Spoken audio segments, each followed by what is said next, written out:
Hello guys, welcome back to C plus plus with Waqas.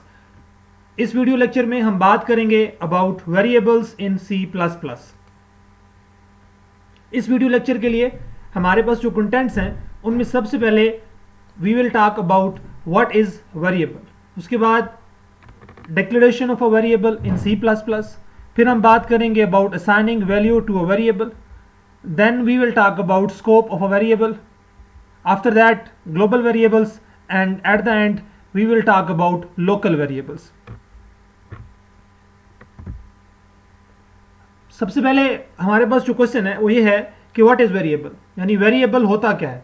Variable एक बहुत important concept है। हम प्रोग्रामिंग में ज़्यादातर वेरिएबल से प्ले करते हैं, यानी कि वेरिएबल से खेलते हैं, इसलिए ये बहुत ज़रूरी है कि हम इस कॉन्सेप्ट को समझें कि वेरिएबल है क्या चीज़। अगर आप इस फिगर को देखें तो इस फिगर में एक सर्कल है। ये सर्कल बेसिकली रैम को रिप्रेजेंट कर रहा है और इस सर्कल के अंदर एक स्क्वायर ब्लॉक है। ये स्क्वायर ब्लॉक बेसिकली वेरिएबल है।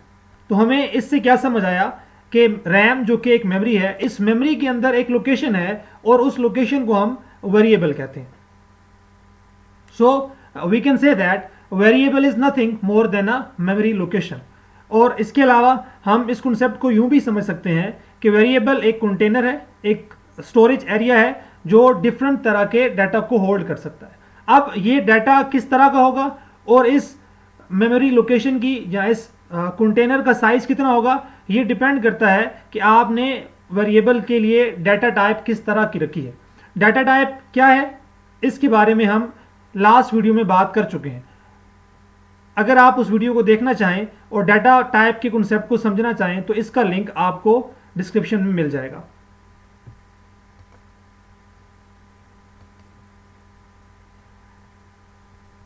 Declaring variables in C plus plus.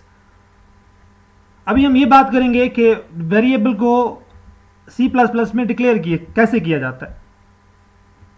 Variable को डिक्लेयर करने के लिए इसका सिंटैक्स समझना ज़रूरी है। सिंटैक्स में दो चीज़ें हैं। सबसे पहले आप लिखेंगे डाटा टाइप, यानी कि डाटा किस तरह का है। उसके बाद आप लिखेंगे वेरिएबल नेम। वेरिएबल नेम कुछ भी हो सकता है, जैसे कि ABC, num1, num2, num3, XYZ, लेकिन इसके फिर भी कुछ रूल्स हैं। इन रूल्स को हम इस वीडियो के एंड पे जाके डिस्कस करेंगे। एक एग्जांपल है जिसको हम डिस्कस करते हैं। यहाँ पर हमने एक वेरिएबल डिक्लेयर किया है जिसका नाम हमने रखा है num और उसकी डाटा टाइप रखी है int। अगर आप इस सिंटैक्स को देखें तो इस सिंटैक्स में भी यही हमने कहा कि हम पहले वेरिएबल के लिए जो डाटा टाइप है वो लिखेंगे और उसके बाद उसके लिए जो वेरिएबल नेम है वो लिखेंगे।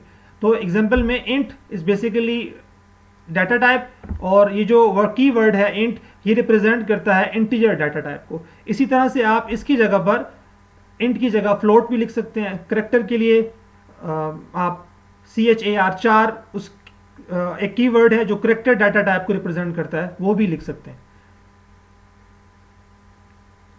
इसके बाद अगर हम एक ही डाटा टाइप के कई वेरिएबल हमने प्रोग्राम में डिक्लेयर करने हो तो उसका तरीका ये है कि हम पहले डाटा टाइप लिखते हैं और उसके बाद जितने वेरिएबल आपने उस डाटा टाइप पे डिक्लेयर करने हैं आप उनका नाम कोमा के साथ लिख सकते हैं। अगर आप एग्जांपल देखें तो हमने लिखा int num1, num2, num3। अब यहाँ पर num1, num2 और num3 तीन डिफरेंट वेरिएबल्स के नाम हैं, लेकिन ये तीन डिफरेंट वेरिएबल्स एक ही डाटा टाइप के हैं, इसलिए हमने इनको एक ही लाइन में इकट्ठे डिक्लेयर कर दिया।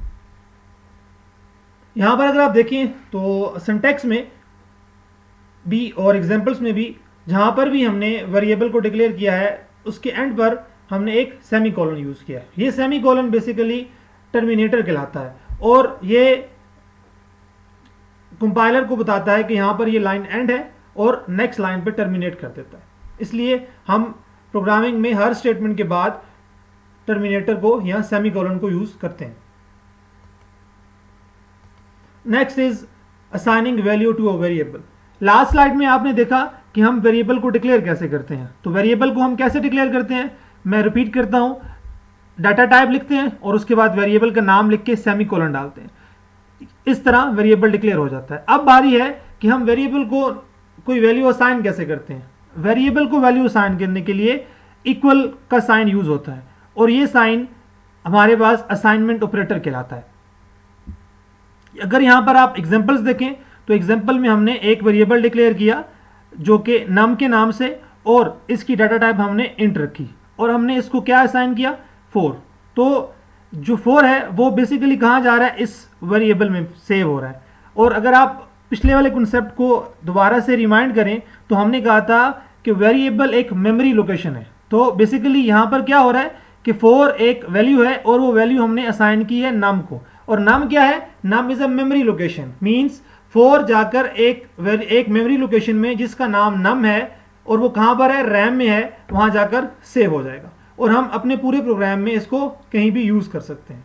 इसी तरह से हमने एक और वेरिएबल डिक्लेयर किया, नम उसका नाम रखा, लेकिन उसकी डाटा टाइप फ्लोट रख ली। अब फ्लोट डाटा टाइप एक ऐसी डाटा टाइप है जो कि डेसिमल वैल्यूज को या एक्सपोनेंशियल वैल्यूज को अपने अंदर सेव कर सकती है।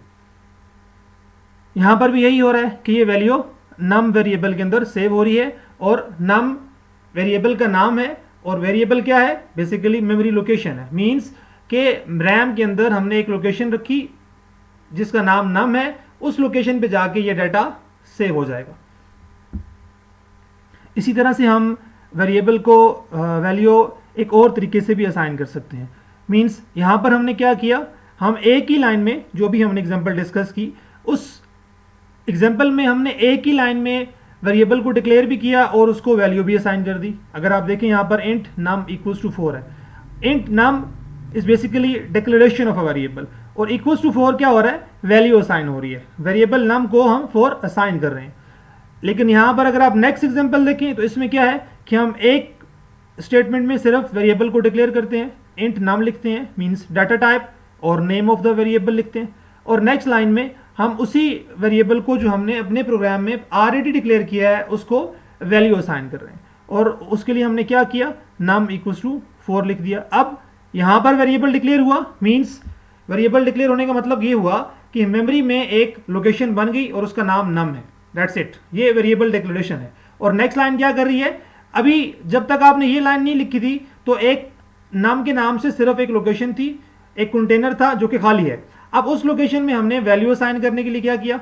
नम इक्वल्स टू 4 लिख दिया। तो क्या हुआ कि ये 4 जाके उस लोकेशन पे या उस कंटेनर के अंदर जाके सेव हो गया।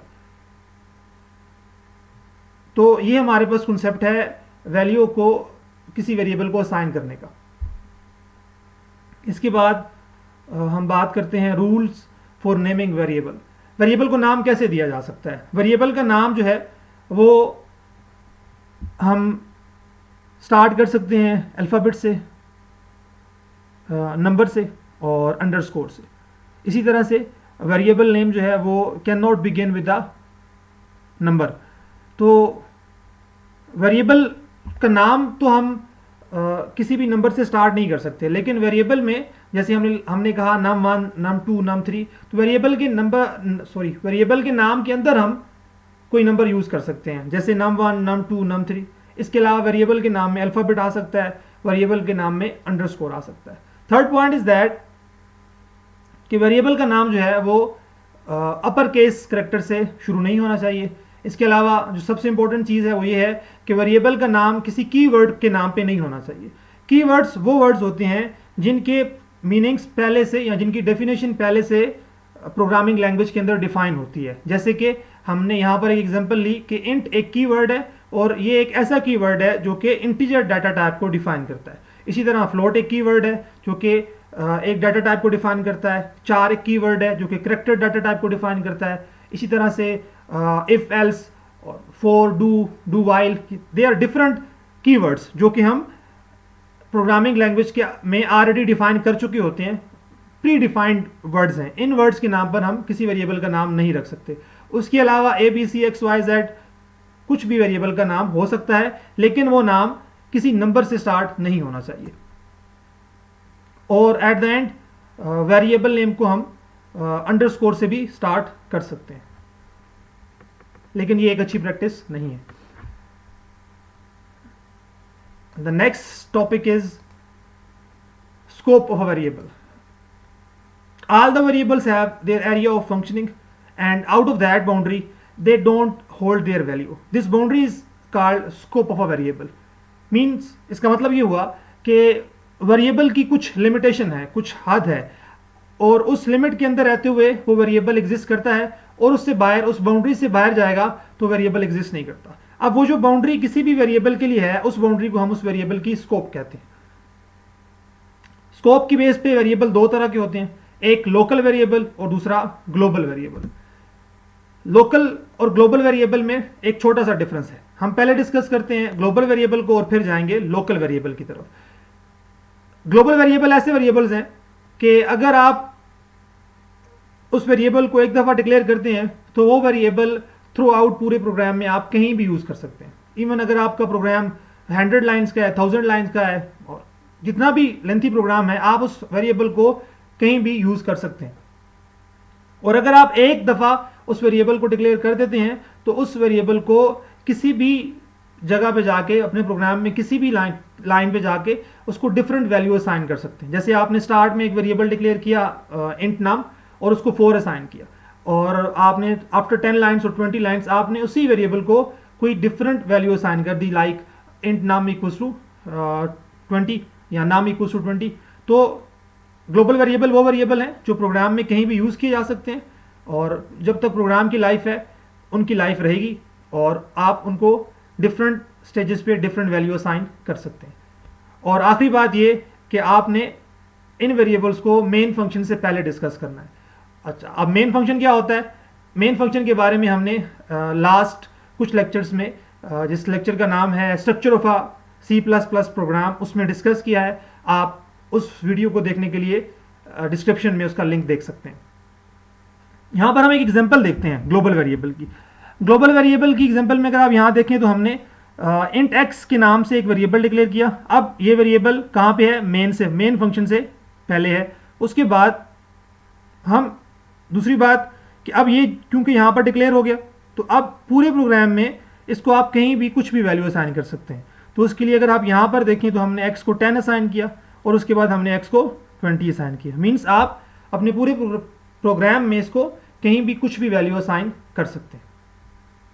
The last is local variable. Local variable कैसे वेरिएबल है जी?